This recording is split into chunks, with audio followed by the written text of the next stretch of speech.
Niki saya hadir perjalanan terpanjang karena 1 tahun. Jadi saya dari rumah 2020 sampai sini 2021. Jadi ini perjalanan yang ekstra. Ini bentuk permintaan maaf saya karena kemarin saya datang tapi sudah selesai Gus. Hutang katanya sih. Ternyata Gus Azaim tidak legowo memaafkan, dia itu ngutang katanya karena saya kemarin datang tapi terlambat terus dibajak disuruh ngajar Ma'had Ali. Tak pikir itu sudah bayar, ternyata masih diutangkan. Nah ini sudah selesai, berarti saya sudah jadi orang baik lah kira-kira gitu sudah. Jadi sudah bayar utang gitu. Saya mau cerita sebentar tentang khol. Dulu 84 guru saya Kiai Haji Maimun Zubair, semua mas saya se-Indonesia rawuh ke sini untuk muktamar. Termasuk bapak kandung saya Kiai Haji Nur Salim ikut datang, ikut menyaksikan betapa pondok ini zaman itu masih Kiai As'ad jadi tonggak sejarah penting dalam NU, yaitu kembali ke Khittah 26. Kita tahu NU dulu itu ormas, kemudian era Gus Wahid jadi partai politik, era Gus Dur karena saran beberapa kiai, wa fi muqaddimihim ada Kiai As'ad, Kiai Ahmad Siddiq dan beberapa kiai, kembali lagi ke Khittah 26, yaitu menjadi ormas, organisasi masyarakat yang menaungi, yang mengayomi, yang menganjurkan mazhab ahli sunnah wal jamaah. Tadi Gus Azaim cerita betapa pentingnya para pendiri, para muassis yang diibaratkan sebagaimana pohon. Saya masih ingat Dawe Mbah Mun. Saya nanti cerita mas saya sebentar, terus cerita kitab Al-Ataqoh As-Somadiyah dikarang Said Muhammad, fawaidnya maksudnya. Kalau Islam Arab, ini kata Mbah Mun, kalau Islam Arab itu contohnya kayak pohon kurma, jadi kuat. Dan wajah tasbihnya itu di daunnya tidak jatuh. Tapi kalau Islam Indonesia kata Mbah Mun itu kayak padi, jadi ya agak doyong-doyong sedikit gitu. Jadi untuk menghadapi angin besar itu pilihannya dua, Anda kekar kayak kurma atau fleksibel kayak padi. Jadi ya doyong-doyong sithik gitu ya.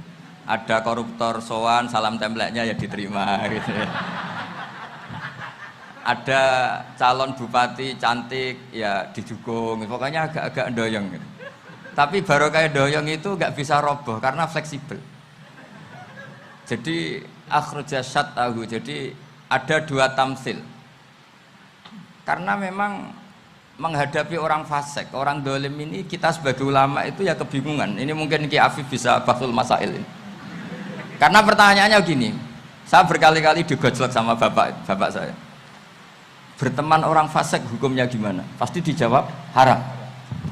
Tapi kalau pertanyaannya dibalik, membina orang fasik hukumnya gimana? Baik. Dan bisa membina kalau berteman. Makanya Gus Azaim pernah bikin seni deh, muktamar seni. Anggap saja madhabnya seperti itu gitu. Jadi ya agak doyong-doyong sedikit. Masa ketop berteman orang yang macam-macam, tapi itu fleksibel. Nyatanya tetap soleh sampai sekarang gitu. Itu berarti itu ya gitu kata Mbah Mun itu. Jadi untuk menahan angin yang besar pilihannya hanya dua, Anda kokoh kayak pohon kurma atau fleksibel kayak padi. Nah Islam Indonesia kata Mbah Mun itu pari wae katanya, padi. Jadi ungkapan-ungkapan para masyayikh ini penting karena khazanah yang saya baca. Saya berkali-kali cerita ini dalam kitab Khilyatul Auliya. Itu Abu Nu'aim Al-Asfihani cerita tentang riwayat Sufyan bin Uyainah, ini gurunya Imam Syafi'i. Itu setiap kali Nabi Isa dan Yahya, ini dua nabi yang sekurun, sama-sama masih muda. Nabi Yahya itu senengannya dolan ke orang-orang soleh, menyambangi orang-orang soleh. Tentu itu bagus. Tapi kalau Nabi Isa ini suka menyambangi orang-orang yang fasik, orang-orang yang nggak jelas. Ketika dua beliau ini ketemu, tentu yang perlu jawaban Nabi Isa karena kontroversi berteman sama orang-orang yang nggak jelas. Kata beliau, innama ana tabibun udawil mardo. Seorang kiai, seorang nabi, orang yang baik itu ibarat dokter. Di mana-mana dokter tuh ngobati orang yang apa? Sakit. Kalau Anda dokter dan peneliti satu penyakit, pasti cari daerah yang banyak pandeminya. Masa neliti pandemi di orang-orang yang apa? Sehat. Jadi ini juga perlu dibahsul masailkan. Karena tadi dibolak-balik itu. Bina orang berteman orang fasik hukumnya haram, karena wa in kana dasarin fajannibhu sur'atan. Tapi kalau bina orang fasik hukumnya baik, bisa bina kalau berteman. Jadi fikih itu ya karek diwolak-walik. Makanya sholat juga gitu, sholat yang tumak ninah yang lama itu ya bagus. Masa jagongan mbek pangeran nggak asik, jagongan sama teman aja asik, masa jagongan sama pangeran tidak apa asik. Tapi kalau Ibnu Abbas sholat tuh cepet. Ketika ditanya, kenapa kalau Anda sholat cepet? Setan baru tata-tata mau goda, saya sudah selesai. Kata. Karena setan itu ya jaga jaim tuh, jaga image. Jadi kalau mau goda orang itu ya surinan dulu, macak-macak dulu. Ternyata mau ke situ, sholatnya sudah selesai. Lah kebetulan mazhab saya itu yang kedua itu gitu. Jadi kalau Gus Azaim itu sholat lama sekali, itu ada madhab tandingan, yaitu madhab saya. Itu karena ini sepuh saya, meskipun top beliau tapi sepuh saya. Saya sudah 50, beliau baru 40. Ini berarti baru memulai kiai. Kalau pakai umur nubuah ini baru memulai. Jadi madhab itu penting. Jadi pembanding itu harus diutarakan. Sehingga dalam fikih manapun itu sebuah madhab itu harus diuji itu lewat pembanding. Dulu itu setiap debat fikih antar ulama itu mesti nggak ada yang menang. Misalnya saya kiai kelihatan miskin tuh ya baik supaya santri-santri yang miskin itu punya teman gitu. Karena ya rata-rata santri itu miskin, nah dikancani kiai kan seneng gitu. Tapi problemnya kiai yang miskin itu ya nggak bisa nolong santri karena dia sendiri apa? Miskin. Makanya dulu Imam Syafi'i itu pengagum orang miskin. Setelah ngaji Imam Malik tanya, ya Imam Malik, orang yang sealim jenengan itu siapa? Jawabnya Imam Malik lucu. Dulu Abu Hanifah, sekarang orangnya sudah meninggal ya.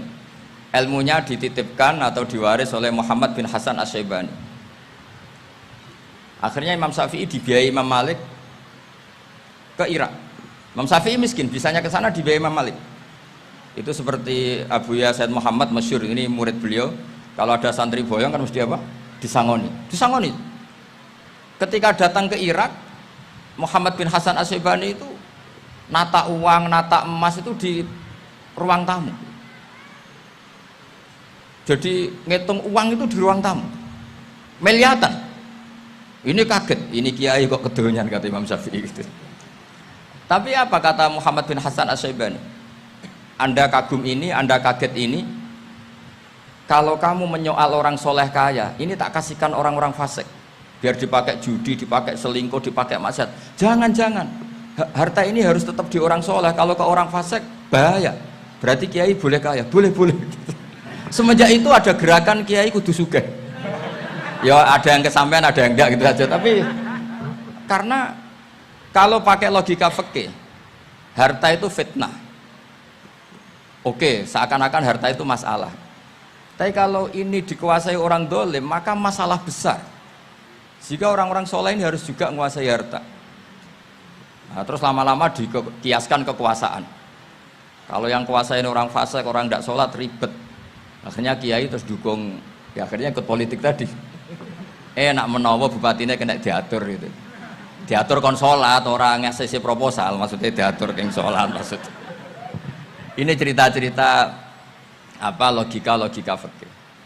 Makanya saya sering ngaji kitab-kitab itu, diantara yang saya suka adalah ada dialog besar yang terjadi di antara orang-orang pilihan, termasuk bahkan di antara para nabi dan Tuhan. Jadi unik, Allah sendiri kadang mengajari kecerdasan para nabi itu ya lewat dialog. Masyhur itu, Nabi Ibrahim itu punya ruang khusus untuk sholat dan tidak boleh siapapun masuk situ. Tahu-tahu ada yang sudah di situ. Beliau membuka, kaget. Siapa memberi izin ke kamu yang punya rumah ini? Saya yang punya rumah dan saya tidak memberi izin kamu. Yang memberi izin saya itu yang punya saya, kamu dan rumah ini. Yaitu Allah Ta'ala katanya. Wah berarti kamu malaikat dong? Iya saya malaikat Israel. Disuruh nyabut nyawa kamu kan? Ya agak sopan karena nggak pernah mondok di Salafiyah itu namanya malaikat Israel itu. Itu akhirnya Nabi Ibrahim bilang, wah itu keliru, Anda pasti keliru. Hal ra'aita habiban yumitu habibah, hal ra'aita khalilan yumitu khalilah. Saya ini Khalilur Rahman, saya ini kekasih Allah. Masa ada kekasih bunuh yang dikasih? Itu Israel akhirnya ngaji, masuk akal juga. Ternyata perintah ini mungkin hoax ya, pokoknya dia terus mikir akhirnya.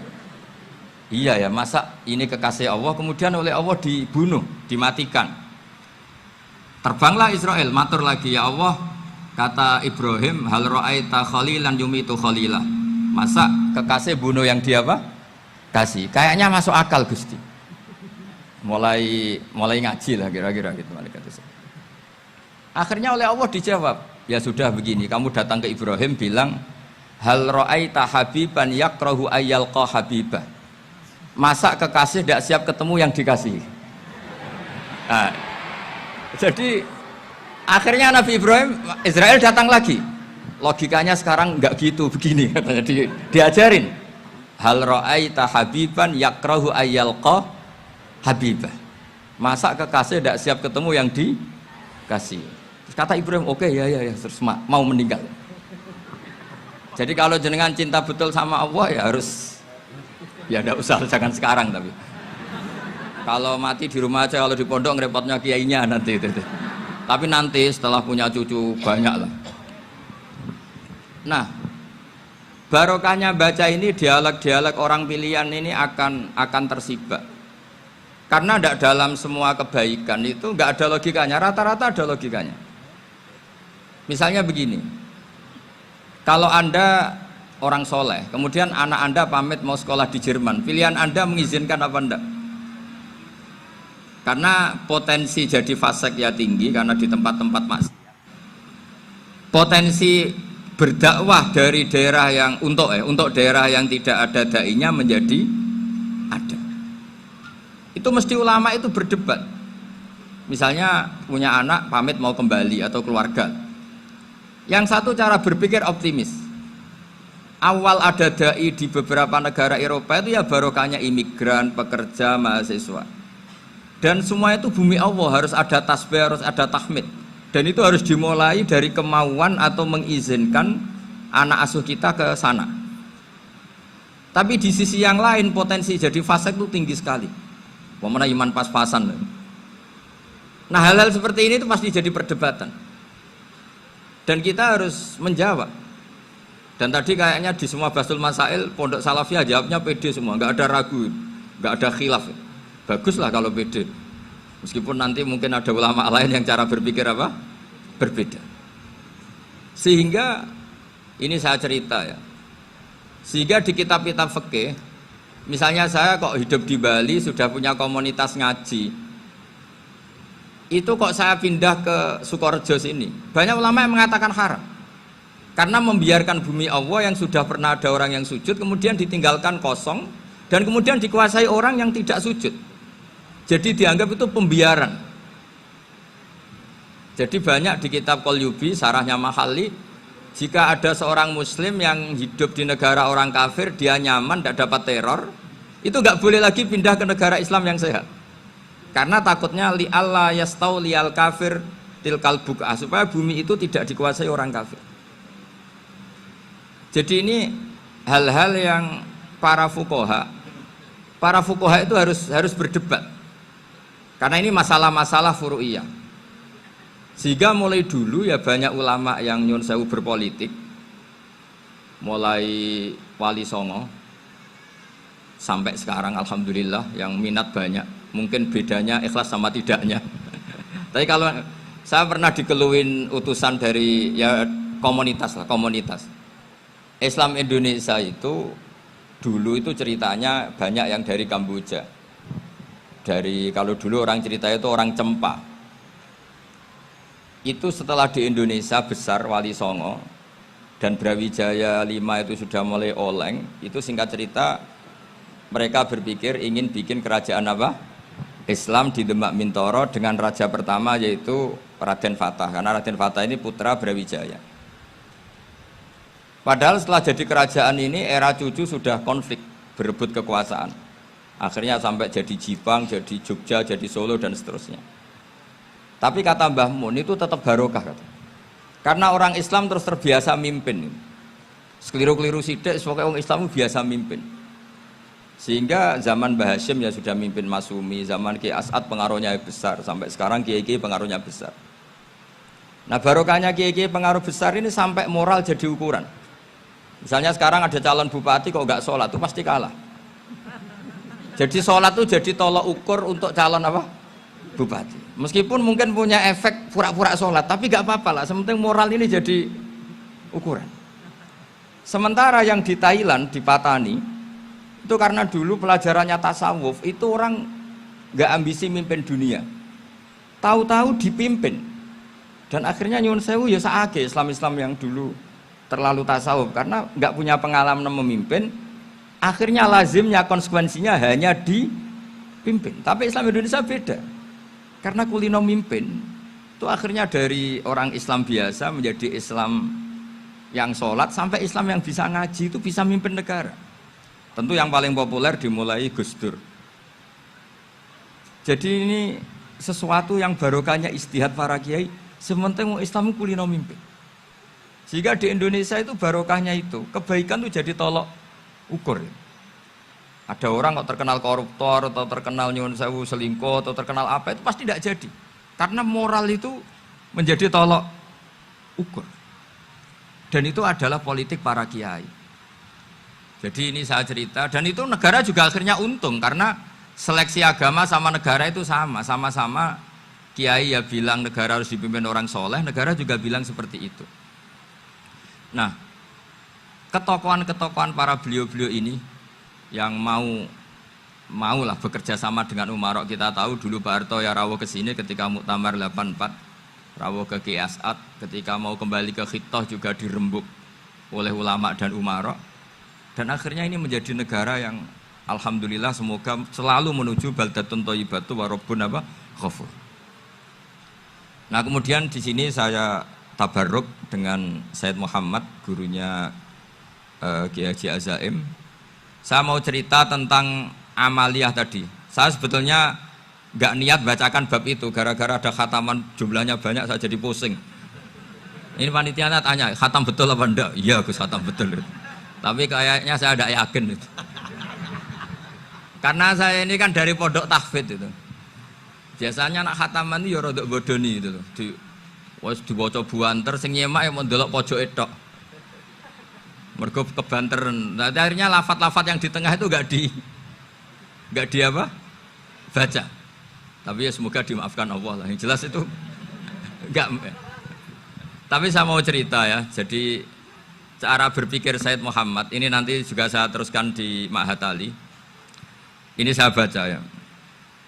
Di antara yang diyakini madhab Malikiyah, ini saya baca saja teksnya.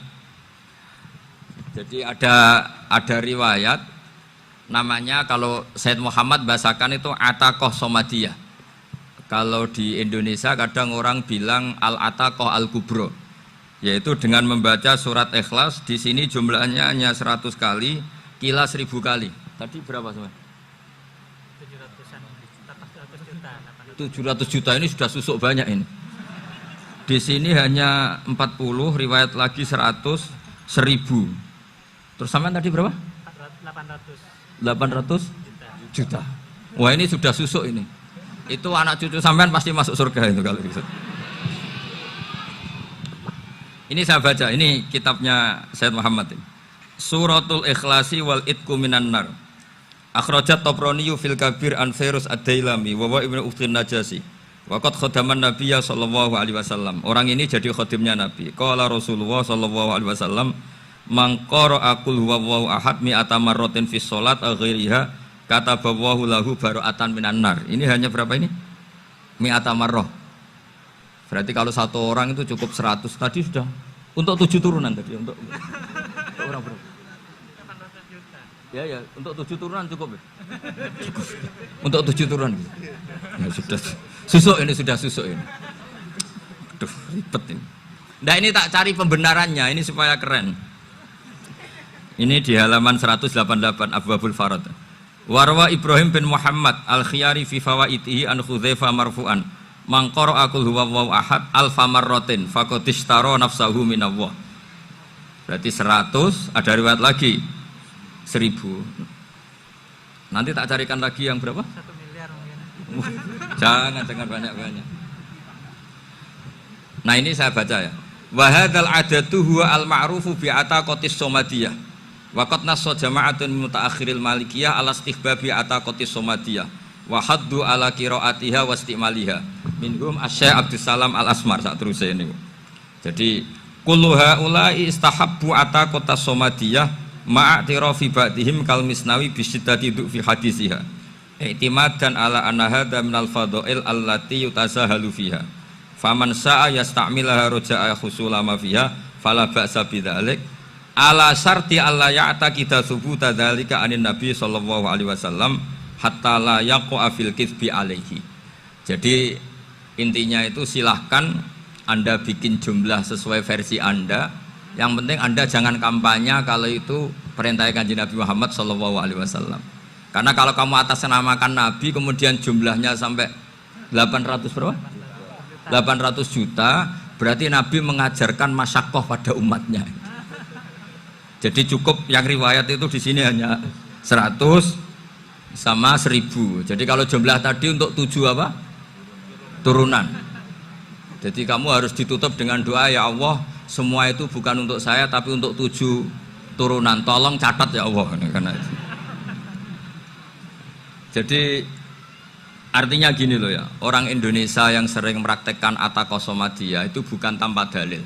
Ternyata dalam mazhab Maliki, saya masih ingat ketika mbah saya kandung, bapaknya bapak, asmane Mbah Nur Syam, itu wasiatnya minta dibacakan 4.000. Yang baca pas itu ya bapak sama anak-anaknya. Dan kemudian alhamdulillah zaman akhir itu mulai agak ngawur. Kalau ada acara itu wong liya kon maca anake mlebu metu gak melok maca. Itu keliru, saya jamin itu keliru. Saya sering kalau mimpin di rumah, kalau yasinan di tonggo-tonggo kok anaknya gak moco, saya keluar. Bapakmu wong liya kok moco, kata saya gitu. Jadi itu menurut saya itu yang jelas, saya sampai ngisi begini. Yang ada riwayatnya itu idza mata ibnu adam in qata amaluhu illa min salasin shadaqatin jariyah au ilmin yuntafa'u bi aw waladin sholihin yatullah. Itu ndak ada di hadis au kiyayin sholihin yatullah, kata saya. Yang ada itu awaladin apa? Sholihin. Jadi anaknya harus ikut, kalau ndak usah, kata saya. Akhirnya anaknya udah wedi, nggih Gus nggih. Akhirnya tak kei jagung paling akeh, kula mendet sithik. Wong aku ora anake kok.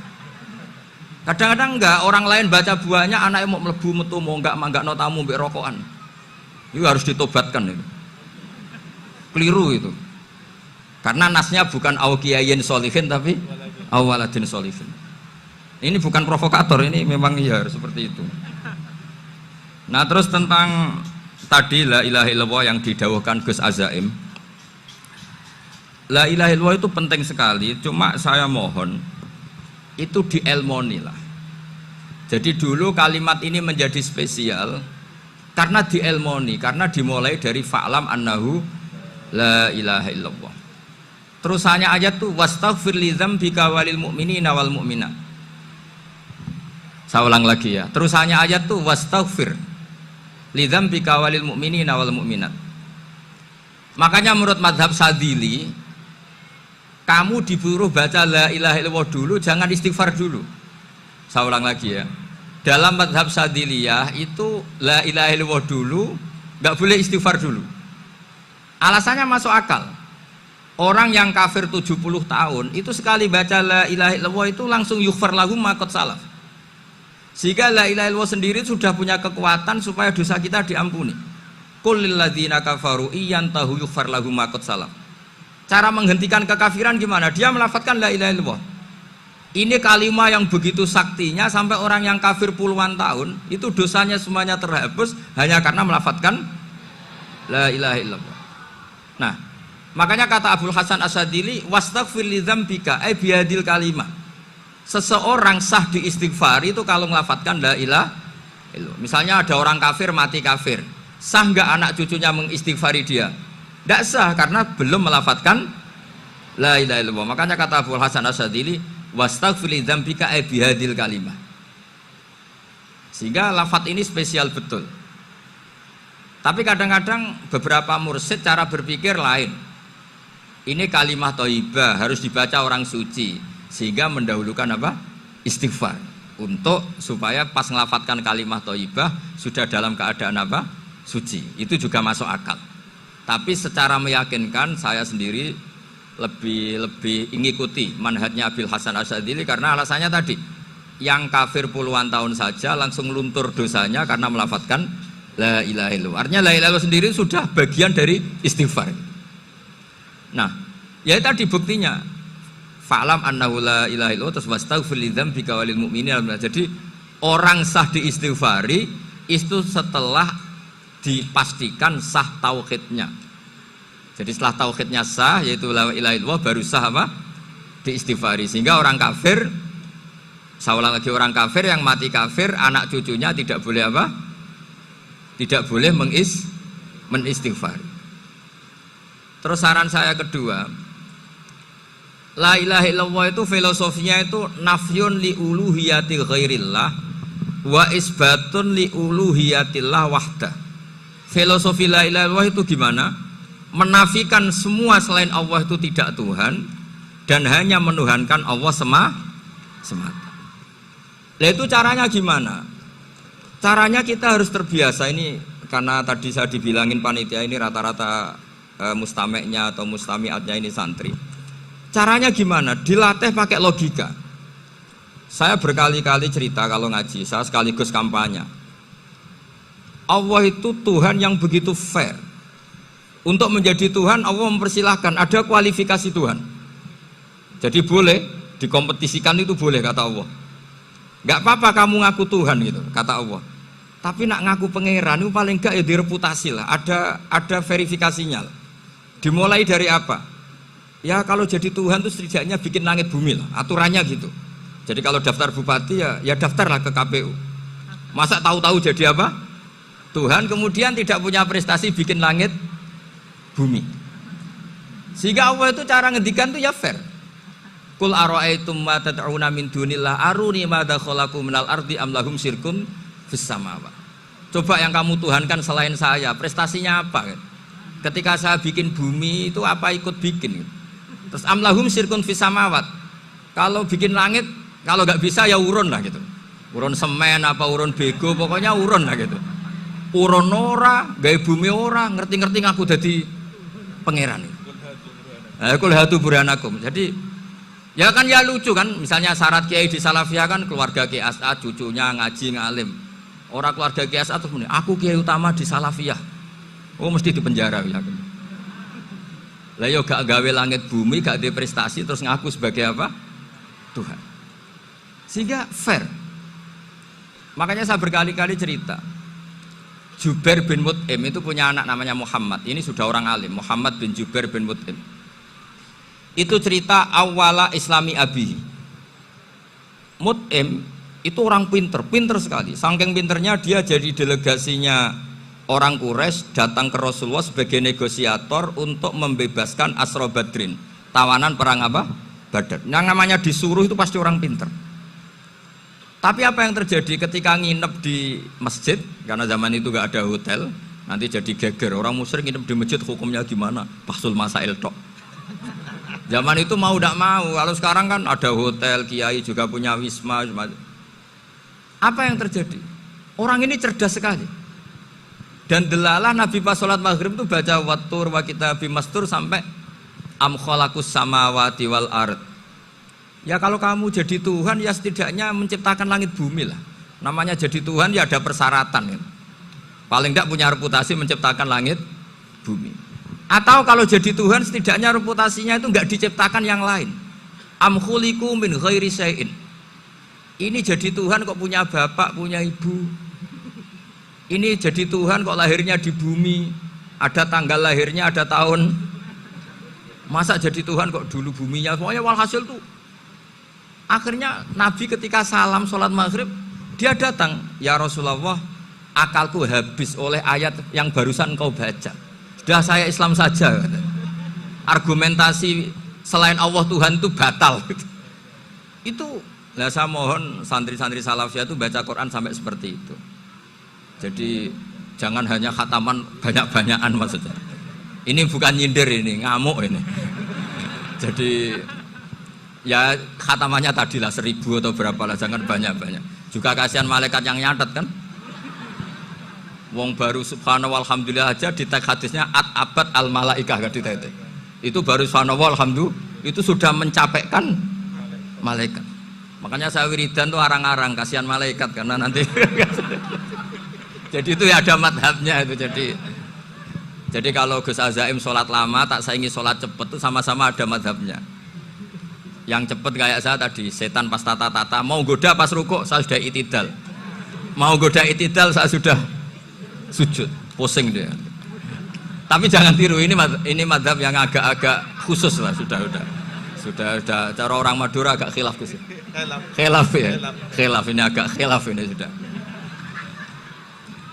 Tapi saya ingin lah, sampean kalau ngaji Quran itu dilatih berlogika. Jadi Allah itu fair, nggak apa-apa kalian ngaku Tuhan tuh nggak apa-apa, tapi tunjukkan prestasi kamu apa. Aruni ma dakhalaqu minal ardi am lahum syirkun fis samawati. Am khalaqus samawati wal ard. Diulang lagi, am khuliqu min ghairi syai'in. Setidaknya kalau jadi Tuhan itu ya nggak butuh yang lain lah. Masa jadi Tuhan kok wujudnya saja butuh orang lain, butuh bumi, eksistensinya butuh makan, butuh minum. Makanya Allah cara meniadakan uluhiyah selainnya itu Allah itu redaksinya itu mengena sekali. Yaitu tadi dengan cara-cara seperti itu.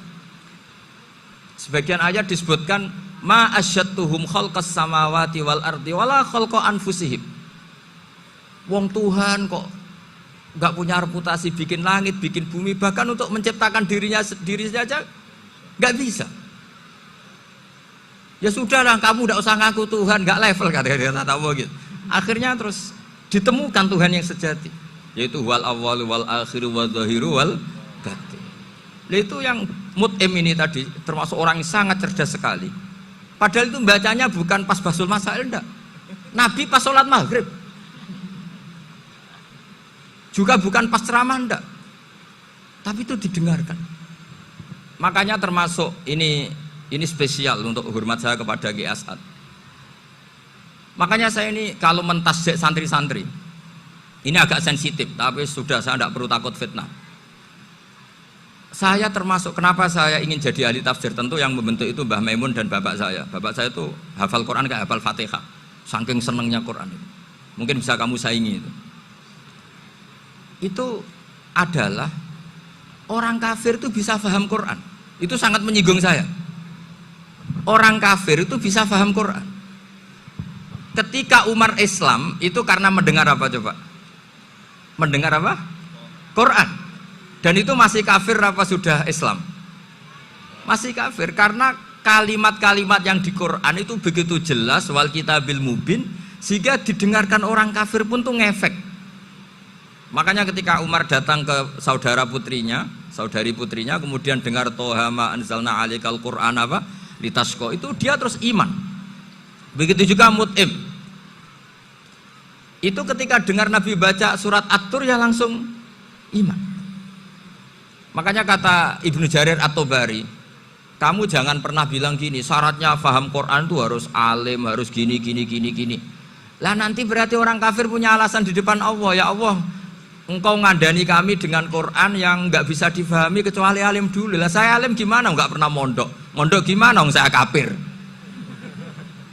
Jadi artinya gini loh, kata Ibnu Jarir At-Tabari, Allah tidak mungkin mengatakan gini, ifhamil Quran bima la fahmalaka. Quran itu harus kamu fahami. Sementara orang kafir karena lafadznya Quran khusus gak bisa memahami. Makanya Quran itu dibaca. Itu banyak orang kafir yang menjadi muslim karena mendengar apa? Al-Quran. Padahal kafir. Nah, termasuk tadi Muhammad bin Jubair bin Mut'im ini itu menjadi Islam ya karena mendengar Quran. Padahal dia saat itu masih apa? Kafir. Karena tadi logika misalnya nggak paham secara lafadz Arab. Sekarang misalnya nyuwun sewu ada orang ateis. Saya pernah didatangi seorang ateis yang nggak percaya Tuhan. Saya mau Islam Pak Ba, asal Anda bisa menjelaskan Tuhan itu siapa. Coba Quran dibaca secara makna, tidak secara lafadz tapi secara makna. Begini misalnya, ada orang ateis datang ke saya, Pak Ba, saya mau Islam, asal Anda bisa menjelaskan Tuhan itu siapa. Terus saya tanya, ini ngajak goblok-goblokan apa pinter-pinteran, kata saya. Terus dia jawab, ngajak pinter-pinteran Pak, saya ini doktor katanya. Maksudnya di akademiknya dia doktor, mungkin jurusan matematika atau apa, tapi di ketuhanannya jeblok. Terus tak tanya, kalau ini ada kertas, kamu suka ada rumusnya apa suka ada? Ya suka ada rumusnya. Kenapa ada kertas? Ya karena ada yang bikin. Nah kira-kira berstatus membikin atau membuat itu sesuatunya maujud apa enggak? Ya pasti maujud lah, pasti ada. Ya sudah, anggap Tuhan itu adalah sebab dari semua yang ada. Masa alam yang seperti ini, langit dan bumi ini maujudat, kemudian kamu katakan kholaqohal adam, bahwa alam raya yang maujud ini diciptakan oleh ketiadaan. Ya juga, berarti Tuhan itu ya. Ya itu yang namanya Tuhan. Lalu mulai dulu kiai-kiai ngomong gitu kan saya Islam katanya. Jadi kiai-kiai itu kadang-kadang kalau dakwah pokoknya KBU digawe Tuhan. Beda dengan dakwahnya orang-orang mantek. Orang-orang mantek itu kan nggak pernah nyebut Allah. Ini alam khawadis, la budda min muhdis. Meskipun mereka, nah muhdis ini menurut Islam namanya Allah, tapi sebetulnya kan nggak langsung bilang Allah. Jadi tak kasih tahu, alam raya ini maujud nggak? Ya maujud Pak Ba. Bisa nggak sesuatu yang nggak ada menjadi faktor wujudnya yang ada? Ya nggak bisa, namanya nggak ada itu nggak bisa jadi faktor. Nah itu hebatnya ulama-ulama kita ketika mengenalkan Allah itu siapa? Zat yang wajibil wujud. Jadi kita ini kalah pinter ulama-ulama dulu. Ya alhamdulillah kalahnya sama ulama dulu. Kalau kalah sama ulama sekarang isen lah. Jadi ulama dulu sudah pinter. Pasti pertanyaan dasar manusia, hadil maujudat itu man kholaqoha, siapa yang menciptakan? Kalau kamu langsung jawab Allah atau Tuhan, mereka pasti tidak nerima. Ya jawab saja, hadil maujudat mesti kholaqoha maujudun. Nah berhubung maujud ini berstatus pencipta, harus super. Nah super ini oleh ulama disebut wajibul wujud atau musabbibul asbab, yang oleh Islam dinamai Allah. Tapi kita langsung ngomong Allah, mesti aja bingungkan kan bagi yang bingung maksudnya. Ya saya mohonlah kalimat-kalimat la ilaha illallah itu diamatilah, diresapi sampai seperti penjelasan saya ini, sehingga punya kualitas ilmu. Karena syaratnya memang fa'lam, harus punya kualitas apa? Ilmu. Ilmu itu apa? Ma'rifatus syai' ala ma huwa alaih. Mengenal sesuatu sesuai detail-detail sifatnya sesuatu itu.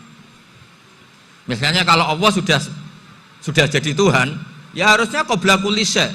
Masa Tuhan sama yang dituhani wujudnya dulu yang dituhani? Ditemukanlah sifat awal atau qadim. Makanya benar Gus Azaim tadi, kalau sudah bertauhid harus hafal akidah berapa khamsin. Dimulai apa? Wujud. Kenapa harus dikatakan wujud? Karena alam raya ini kadung maujudat. Hadhil alam maujudun. Masa maujudun kholaqohul adam? Masa maujudat kholaqohal adam? Nah itu yang disebut am khuliqu min ghairi syai'in am humul khaliqun. Jadi saya mohon semohon-mohonnya, cobalah tradisi-tradisi lihat baru ayat ini dihidupkan lagi, sehingga kita baca Quran itu sekaligus menjadi orang yang sangat argumentatif. Karena Quran adalah qul falillahil hujjatul balighah. Dilatih. Jangan bosan dilatih. Makanya kalau saya baca ayat-ayat seperti itu, cek fair ya Allah itu. Fair betul. Nggak apa-apa saya punya pesaing kata Allah, tapi yang imbang dong. Pas aku gawe langit ya bantulah. Atau ada langit tandingan lah kira-kira gitu. Kalau saya bikin bumi ya ada bumi. Nah misalnya sekarang orang Cina bikin matahari, materinya dari mana coba? Dari yang sudah ada sekarang kan? Tetap saja agak ikut bikin kan? Tapi kalau Allah bikin langit bumi minal adam minal wujud. Kalau mereka paling rekayasa yang sudah wujud di otak-atik. Nah, harus sampai seperti itu. Sampai kata Gus Azim kul hatu apa? Burhanakum tadi. Jadi ini cara-cara kita untuk menguatkan iman. Aruni madza khalaqu minal ardi am lahum syirkun fis samawati. Terus kata Allah, itu nih bi kitabim min qabli hadza au atharatim min ilmin. Kalau kamu enggak setuju teori ini kata Allah, cari kitab suci versi Anda. Aturan jadi Tuhan itu apa coba? Ya tetap saja semua kitab suci akan mengatakan di mana-mana Tuhan itu pencipta langit dan bumi. Jangan yang lahir di bumi jadi Tuhan. Jangan Lata Uzza jadi Tuhan. Jangan karena sakti jadi Tuhan. Nah ini di sini pentingnya ilmu balaghah, ilmu mantek yang alhamdulillah di pondok-pondok kita masih diajari. Makanya kata mantek sebetulnya ilmu akal hanya menemukan hadil maujudat khalaqaha maujudun. Nah yang maujud ini siapa? Ya wajibul wujud. Nah kemudian Islam menamai ini Allah Subhanahu wa ta'ala. Makanya ulama dulu itu kalau ngendikan Allah itu siapa? Zat sing wajibul wujud. Itu filosofinya luar biasa.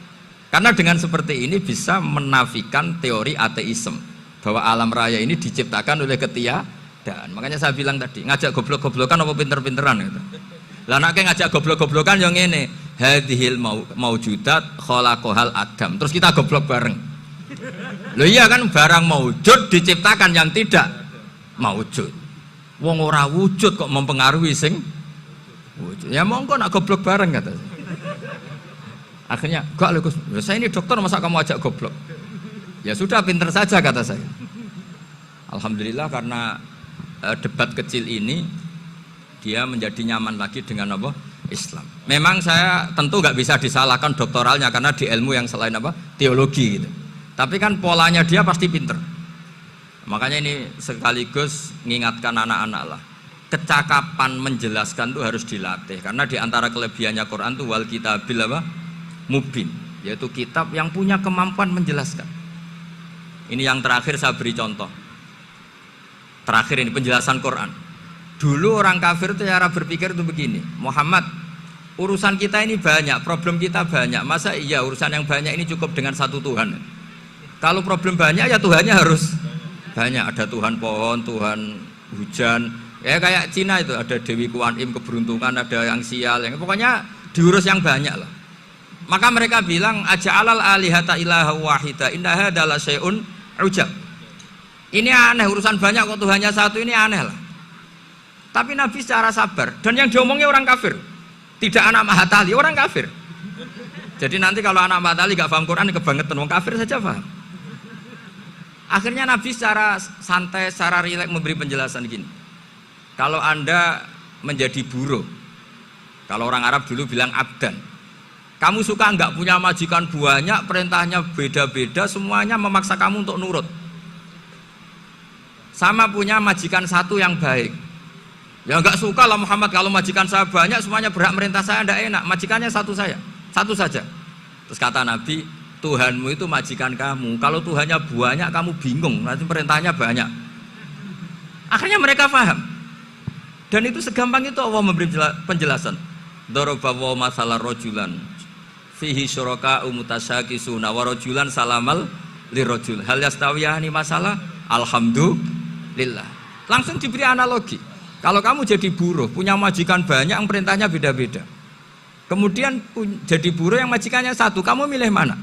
Ya milih satu Muhammad. Ya sudah, kalau Tuhannya banyak perintahnya banyak kamu juga bingung, langsung menjadi paham.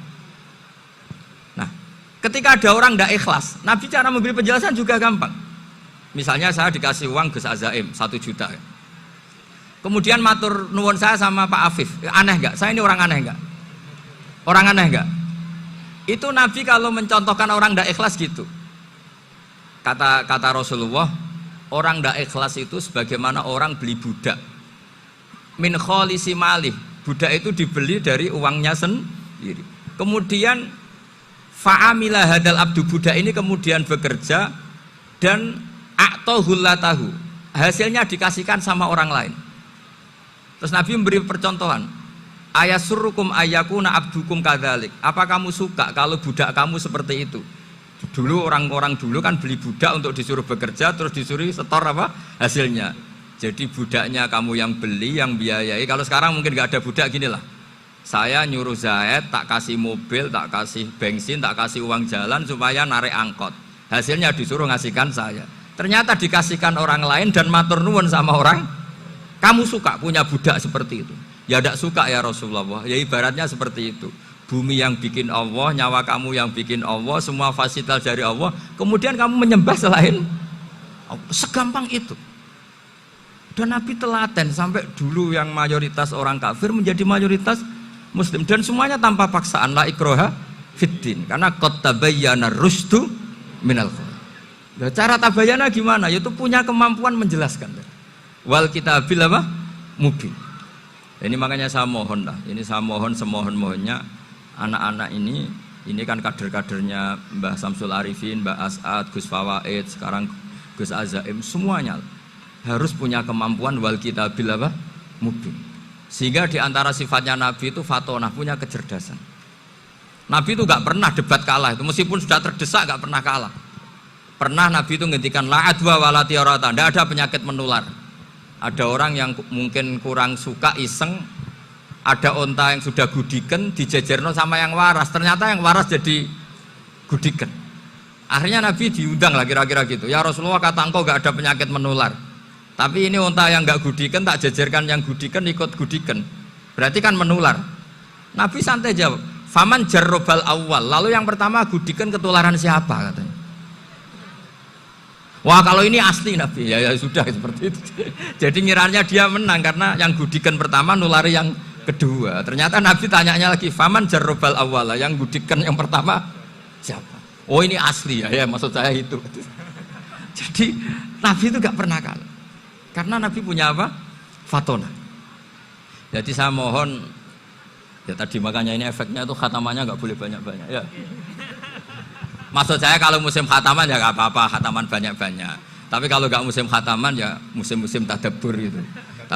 Tapi kalau ini musim khataman gimana monggo lah. Cuma saya kok kasihan malaikatnya tadi itu kok. Ya ngoten mawon, minta maaf. Assalamualaikum warahmatullahi wabarakatuh.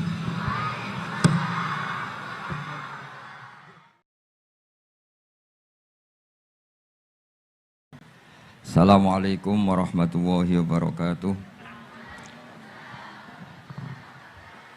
Bismillahirrahmanirrahim. Rabbi shrah li sadri wa yassir li amri wahlul 'uqdatam min lisani. Allahumma shalli wa sallim wa barik ala sayyidina Maulana Muhammadin wa ala alihi wa sahbihi asma'in, nama ba'du.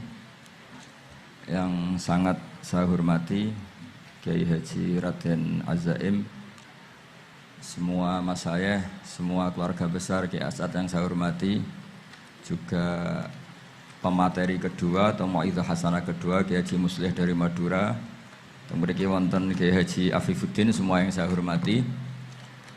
Niki saya hadir perjalanan terpanjang karena 1 tahun.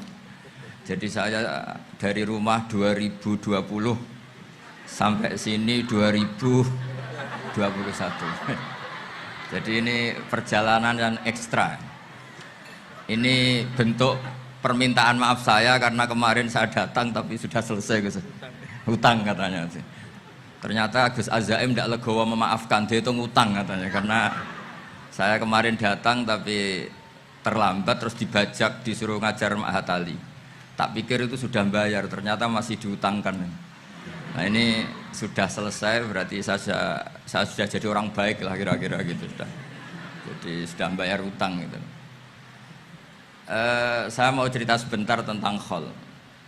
Dulu 84 guru saya Kiai Haji Maimun Zubair, semua mas saya se-Indonesia rawuh ke sini untuk muktamar, termasuk bapak kandung saya Kiai Haji Nur Salim ikut datang, ikut menyaksikan betapa pondok ini zaman itu masih Kiai As'ad jadi tonggak sejarah penting dalam NU, yaitu kembali ke khitoh 26. Kita tahu NU dulu itu ormas, kemudian era Gus Wahid jadi partai politik, era Gus Dur karena saran beberapa kiai, wafi muqaddimihim ada Kiai As'ad, Kiai Ahmad Siddiq dan beberapa kiai kembali lagi ke Khitoh 26, yaitu menjadi ormas, organisasi masyarakat yang menaungi, yang mengayomi, yang menganjurkan mazhab ahli sunnah apa? Tadi Gus Azaim cerita betapa pentingnya para pendiri, para muassis yang diibaratkan sebagaimana pohon. Saya masih ingat Dawe Mbah Mun.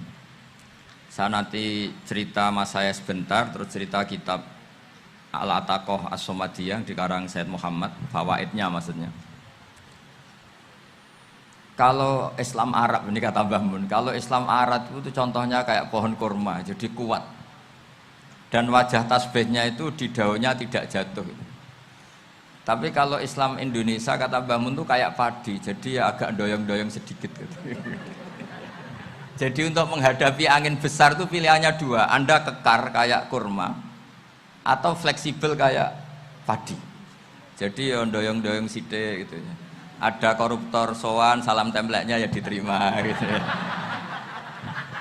Ada calon bupati cantik ya didukung, pokoknya agak-agak doyong gitu. Tapi baru kayak doyong itu nggak bisa roboh karena fleksibel. Jadi kazar in akhraja syatahu, jadi ada dua tamsil. Karena memang menghadapi orang fasik, orang dolim ini kita sebagai ulama itu ya kebingungan. Ini mungkin Ki Afif bisa bahsul masail ini. Karena pertanyaannya gini, saya berkali-kali digojlok sama bapak saya. Berteman orang fasik hukumnya gimana? Pasti dijawab haram. Tapi kalau pertanyaannya dibalik, membina orang fasik hukumnya gimana? Baik. Dan bisa membina kalau berteman.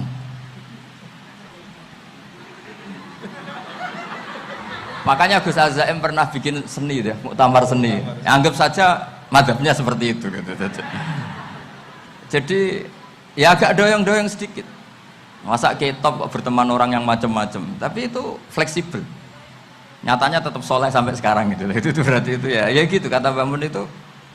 Jadi untuk menahan angin yang besar pilihannya hanya dua, Anda kokoh kayak pohon kurma atau fleksibel kayak padi. Nah, Islam Indonesia kata Mbah Mun itu pari wae katanya, padi. Jadi ungkapan-ungkapan para masyayikh ini penting karena khazanah yang saya baca. Saya berkali-kali cerita ini dalam kitab Khilyatul Auliya. Itu Abu Nu'aim Al-Asfihani cerita tentang riwayat Sufyan bin Uyainah, ini gurunya Imam Syafi'i. Itu setiap kali Nabi Isa dan Yahya, ini dua nabi yang sekurun, sama-sama masih muda. Nabi Yahya itu senengannya dolan ke orang-orang soleh, menyambangi orang-orang soleh. Tentu itu bagus. Tapi kalau Nabi Isa ini suka menyambangi orang-orang yang fasik, orang-orang yang nggak jelas. Ketika dua beliau ini ketemu, tentu yang perlu jawaban Nabi Isa karena kontroversi berteman sama orang-orang yang nggak jelas. Kata beliau, innama ana tabibun udawil mardo. Seorang kiai, seorang nabi, orang yang baik itu ibarat dokter. Di mana-mana dokter tuh ngobati orang yang apa? Sakit. Kalau Anda dokter dan peneliti satu penyakit, pasti cari daerah yang banyak pandeminya. Masa neliti pandemi di orang-orang yang apa? Sehat.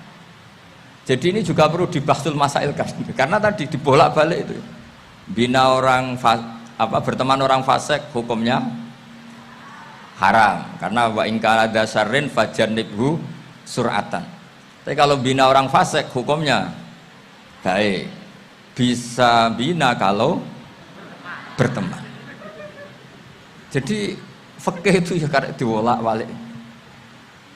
Makanya sholat juga gitu, sholat yang tumak ninah yang lama itu ya bagus. Masa jagongan mbek pangeran nggak asik, jagongan sama teman aja asik, masa jagongan sama pangeran tidak apa asik. Tapi kalau Ibnu Abbas sholat tuh cepet. Ketika ditanya kenapa kalau Anda sholat cepet, setan baru tata-tata mau goda sudah selesai kata. Karena setan itu ya jaga jaim tuh, jaga image. Jadi kalau mau goda orang itu ya surinan dulu, macak-macak dulu. Ternyata mau ke situ sholatnya sudah selesai. Lah kebetulan mazhab saya itu yang kedua itu gitu. Jadi kalau Gus Azaim itu sholat lama sekali, itu ada mazhab tandingan, yaitu mazhab saya. Itu karena ini sepuh saya, meskipun top beliau tapi sepuh saya. Saya sudah 50, beliau baru 40. Ini berarti baru memulai kiai. Kalau pakai umur nubuah ini baru memulai. Jadi mazhab itu penting. Jadi pembanding itu harus diutarakan. Sehingga dalam fikih manapun itu sebuah mazhab itu harus diuji itu lewat pembanding. Dulu itu setiap debat fikih antar ulama itu mesti nggak ada yang menang. Misalnya saya kiai kelihatan miskin tuh ya baik supaya santri-santri yang miskin itu punya teman gitu. Karena ya rata-rata santri itu miskin. Nah, dikancani kiai kan seneng gitu. Tapi problemnya kiai yang miskin itu ya nggak bisa nolong santri karena dia sendiri apa